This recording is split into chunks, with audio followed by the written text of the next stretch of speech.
Wassalamualaikum warahmatullahi wabarakatuh. Alhamdulillahi rabbil alamin wa bihi nasta'in wa ala umurid dunya waddin.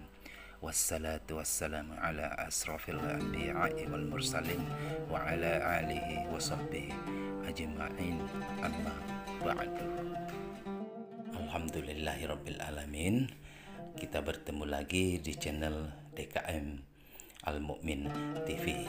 Kami doakan kepada seluruh pemirsa Al-Mu'min TV untuk selalu sehat dan selalu dalam lindungan Allah Subhanahu wa Ta'ala. Amin ya Rabbal Alamin.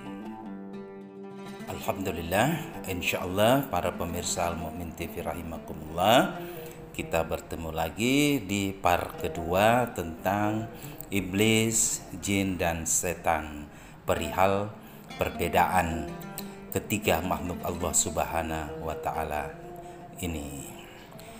Kemarin kita sudah membahas di part 1 tentang iblis. Kali ini kita akan membahas siapakah setan. Baik pemirsa Al-Mu'min TV rahimakumullah, setan atau syaitan dalam bahasa Arab diambil dari kata yang berarti jauh. Ada pula yang mengatakan bahwa itu dari kata yang berarti terbakar atau batal. Pendapat pertama lebih kuat menurut Ibnu Jarir dan Ibnu Katsir, sehingga kata syaitan arti yang jauh dari kebenaran atau dari rahmat Allah Subhanahu wa Ta'ala. Ibnu Jarir menyatakan syaitan dalam bahasa Arab adalah setiap yang durhaka dari jin, manusia atau hewan atau dari segala sesuatu. Demikianlah Allah Subhanahu wa Ta'ala berfirman, dan demikianlah kami jadikan bagi tiap-tiap nabi itu musuh, yaitu setan-setan, manusia dan jin, sebahagiaan mereka membisikkan kepada sebahagiaan yang lain perkataan-perkataan yang indah-indah untuk menipu. Pemirsa Al-Mu'min TV rahimakumullah, jadi Allah menjadikan setan dari jenis manusia seperti halnya setan dari jenis jin, dan hanyalah tiap yang durhaka disebut setan karena akhlak dan perbuatan menyelisihi akhlak dan perbuatan makhluk yang sejenis dan karena jauh dari kebaikan. Ibnu Katsir menyatakan bahwa syaitan adalah semua yang keluar dari tabiat jenisnya dengan kejelekan. Lihat juga Al-Qamus Al-Muhit yang mendukung pendapat ini adalah surat Al-An'am ayat 112 yang sudah saya bacakan di atas tadi. Para pemirsa Al-Mu'min TV rahimakumullah, Al-Imam Ahmad meriwayatkan dari Abu Dzar radhiyallahu anhu, ia berkata, aku datang kepada Nabi sallallahu alaihi wasallam dan beliau berada di masjid. Aku pun duduk dan beliau menyatakan, wahai Abu Syar, apakah kamu sudah sholat? Aku jawab, belum. Beliau mengatakan, bangkit dan sholatlah. Aku pun bangkit dan sholat, lalu aku duduk. Beliau berkata, wahai Abu Dzar, berlindunglah kepada Allah dari kejahatan setan, manusia dan jin. Abu Dzar berkata, wahai Rasulullah, apakah di kalangan manusia ada setan? Beliau menjawab, ya. Ibnu Katsir menyatakan setelah menyebutkan beberapa sanad hadis ini, inilah jalan-jalan hadis ini, dan semua jalan-jalan hadis tersebut menunjukkan kuat hadis itu dan kesahihannya. Yang mendukung pendapat ini juga hadis Nabi Shallallahu Alaihi Wasallam dalam riwayat Muslim, anjing hitam adalah setan. Ibnu Katsir menyatakan makna wallahu alam, yaitu setan dari jenis anjing. Pemirsa Al-Mu'min TV rahimakumullah, ini adalah pendapat Qatadah Mujahid dan dikuatkan oleh Ibnu Jarir, Ibnu Katsir, Asy-Syaukani dan Asy-Shinqiti.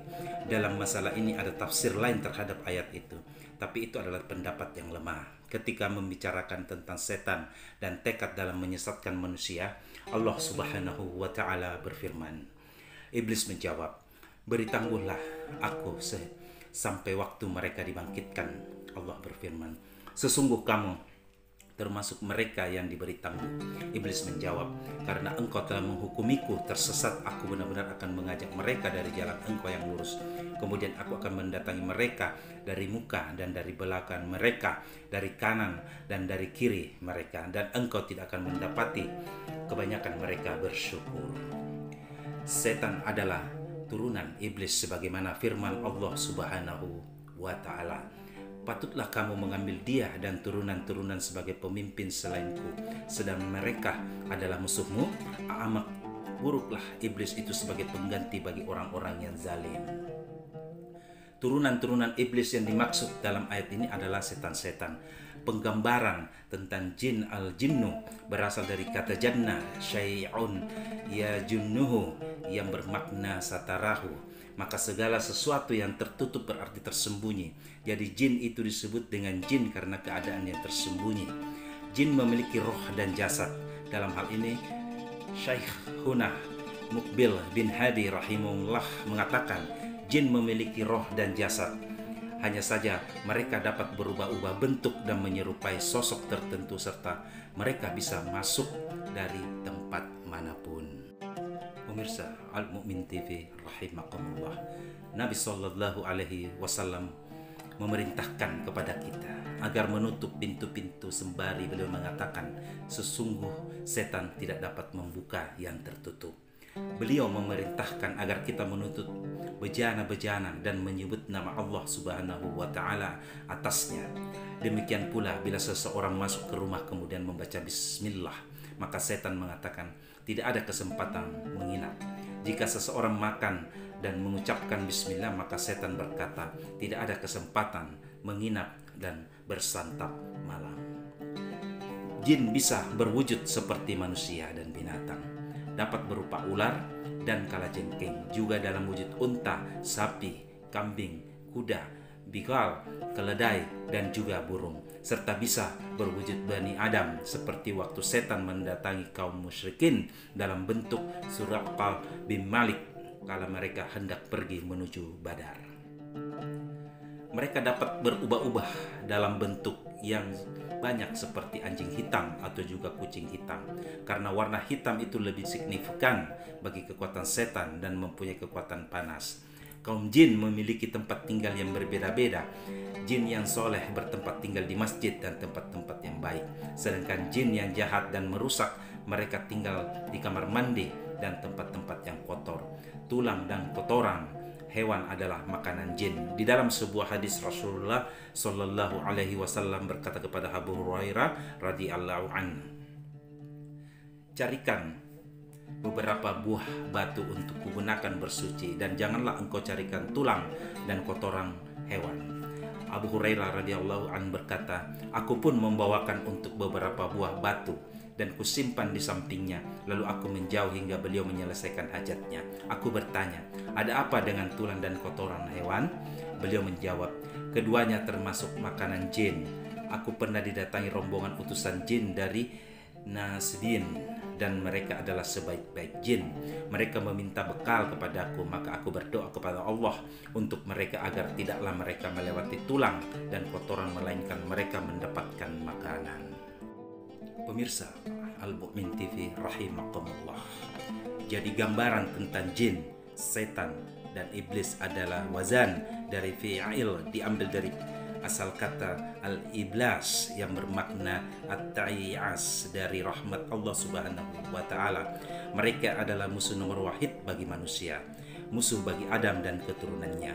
Dengan kesombongan dan analogi yang rusak serta kedustaan, mereka berani menentang perintah Allah Subhanahu wa ta'ala. Saat mereka enggan untuk sujud kepada Adam, Allah Subhanahu wa ta'ala berfirman, dan ketika kami berfirman kepada para malaikat, sujudlah kamu kepada Adam, mereka sujudlah mereka kecuali iblis. Ia enggan dan takabur, dan adalah ia termasuk golongan orang yang kafir. Malah dengan analogi yang menyesatkan, iblis menjawab, aku lebih baik darinya. Engkau ciptakan aku dari api, sedangkan dia engkau ciptakan dari tanah. Analogi atau kias iblis ini adalah kias yang paling rusak. Kias ini adalah kias batil karena bertentangan dengan perintah Allah Subhanahu wa ta'ala yang menyuruh untuk sujud.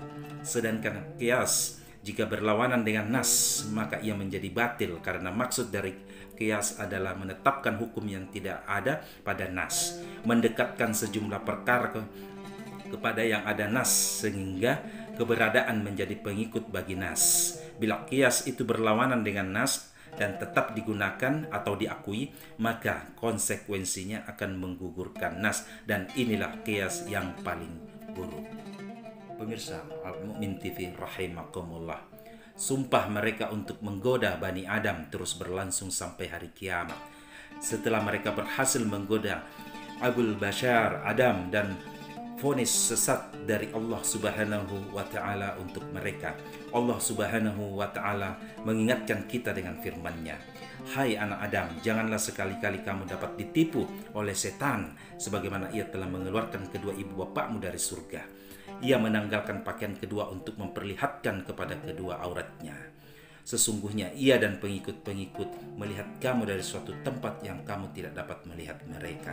Sesungguhnya kami adalah menjadikan setan-setan itu pemimpin-pemimpin bagi orang-orang yang tidak beriman." Karena setan sebagai musuh kita, maka kita diperintahkan untuk menjadi musuh setan. Allah Subhanahu wa Ta'ala berfirman, "Sesungguh setan itu adalah musuh bagimu, maka anggaplah ia musuhmu, karena sesungguhnya setan-setan itu hanya mengajak golonganmu supaya mereka menjadi penghuni neraka yang menyala-nyala. Auzubillahi min zalik. Patutlah kamu mengambil dia dan turunan-turunan sebagai pemimpin selain aku, sedangkan mereka adalah musuhmu.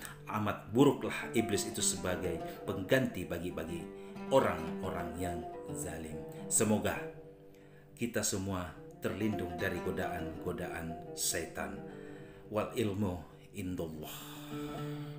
Pemirsa Al-Mu'min TV rahimakumullah, demikian sedikit penjabaran tentang iblis, setan, dan jin. Semoga kita semua diberi keimanan dan kekuatan untuk melawan, untuk tidak tergoda dengan hasutan-hasutan setan yang melalui datang dengan hawa nafsu pada diri kita sendiri. Pemirsa Al-Mu'min TV yang dirahmati Allah Subhanahu wa Ta'ala, semoga ini bisa bermanfaat baik pribadi dan untuk para jemaah Al-Mu'min TV yang saya hormati. Ingat, selalu jaga kesehatan, patuhi protokol kesehatan, jaga kesehatan, dan Indonesia sehat. Kami akhiri, wabillahi taufiq wal hidayah. Wassalamualaikum warahmatullahi wabarakatuh. Tetap di channel Masjid Al-Mu'min TV.